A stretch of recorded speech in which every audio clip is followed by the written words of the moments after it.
share another project I created. This is a little desktop calendar that I created using the Tim Hotz Baroque die, and the paper I used in this calendar is from Melissa Francis. It's the Fifth Avenue collection. The papers are really pretty. They're very muted and very pastel and very what I consider shabby chic, which is the pale greens and pinks and creams. So on the cover, what I did was it's just held together by a binding ring, and I used some of the extra large eyelets in the top.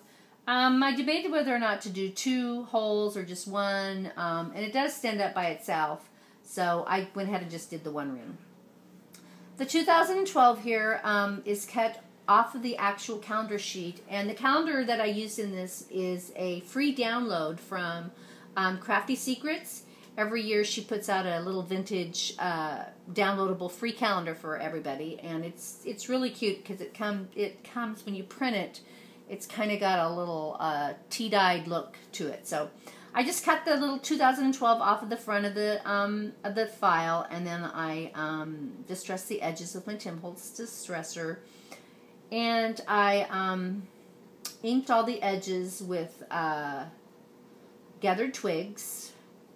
I have a Prima roses here. These are the cabbage roses, and I used the Glimmer Mist to color them. I used vintage pink for this one, and I used I think it's Caribbean blue, patina for this one, and again vintage pink for this one, but I barely sprayed it, just one tiny little drop. I have some pink velvet ribbon here, and this rose here is a sticker from the sticker sheet.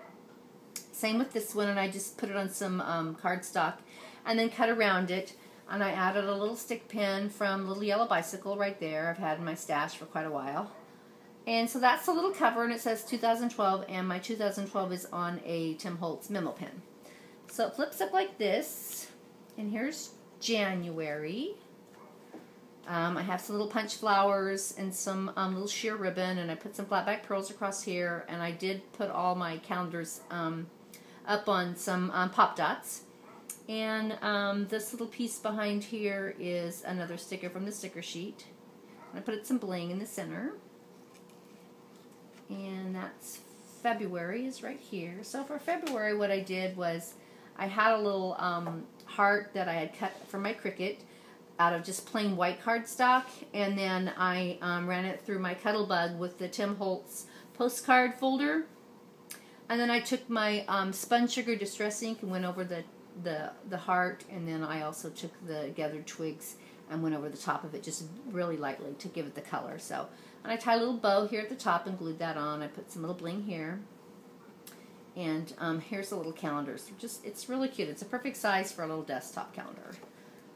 So here we have March, and the paper, background paper is, it's like an ad from a newspaper sheet, and I have a little flower from the sticker sheet, and I layered on a little punch circle and a little brad. I used some white seam binding and tied a little bow here. So that was March. Here's April. April, I just put a little sticker from the sticker sheet, and I cut a little label from my EK Success Punch and put it underneath and layered the calendar on top of that, and some little punch flowers with some little blue colored bling. So it's real simple because there's not a lot of space here. And this one's May, and I love the paper for May. May's got the little ballerina in the center and the 3 little ballerinas around her, so I tried to center that right in the middle of the page. And I put a little bling on the middle of her dress right there, and I had some another cabbage rose Prima that I sprayed with patina, and a couple of little recollection roses here, and a little recollections leaf, and I tied a little piece of sheer ribbon and stuck it right there, and then I put the calendar over here, and I trimmed this calendar down quite a bit because I didn't want too much of it to stick up on the other side. So that's May, and then this is June. June, I have a little, this little flower is from a piece of trim, and it's like a Shabby rose trim, and I just cut one flower off the piece of trim that I got at Hobby Lobby.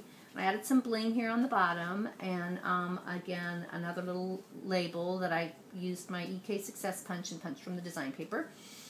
And I put a little metal rose in the middle of this fabric flower right here. And the little metal rose is actually from American Crafts, and it was from some of their Christmas decorations. So that's June. Then when you get done with June, you just take it and you flip it around. And we continue with July.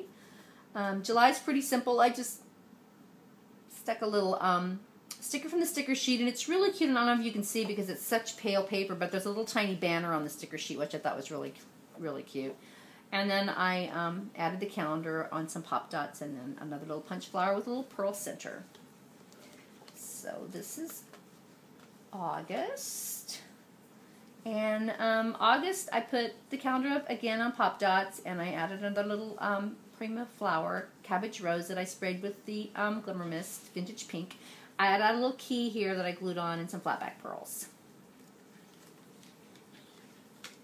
And here's September. So for September, I added this large Prima flower that's got this really chunky glitter around the outside edges. I put some little bling here, and then I added a little pink star stick pin. And I cut out a little square from the design paper and layered that underneath. So that's September, and then I have October. This paper is so pretty. It's really, really pretty. Here's October. I added a little piece of crochet lace at the bottom, and I added the flat back pearls on the top, and then this little piece here is a sticker from the sticker sheet that I backed on some cardstock, and then I punched it out with my circle punch. I added a little piece of ribbon and some little teal bling. And here's November. For November, I punched a little edge with my EK Success scallop punch. Layered that across the bottom, and then this little tag is from the sticker sheet that I put on some design paper and cut around it, and added some sheer ribbon for the top. And then I just put the calendar on flat on this one. And this tag does come out. And here is December. December is really pretty. It's got the cream colored paper in the background, so I added this sticker that says Compliments of the Season, and I put some flat back pearls, and then I put the little calendar here, and a little piece of sheer ribbon, and then I put a little dot on Christmas Day, December 25th. I put a little bling there. And this is a cabbage rose that I sprayed with Lindy's Stamp Gang, Moon Shadow Mist, Iridescent Gold, I think is what it is, or some kind of gold shimmer. I don't remember. And I add a little label from my label punch underneath the bottom. And what I did was, in order so it would fit just right, I cut it in half and then put half down here and half. So there's a space in between, but you can't tell. So that's my little calendar, and that's December. And then when we're all done, you just flip it back over like this. So there you have it. That's my little desktop calendar for 2012, even though it's already the, 6th of January, but oh well. There you have it, everybody. And again, this paper is darling. It's from Melissa Francis. In the paper line, it's called Fifth Avenue. So there you have it. Thanks for watching. Bye.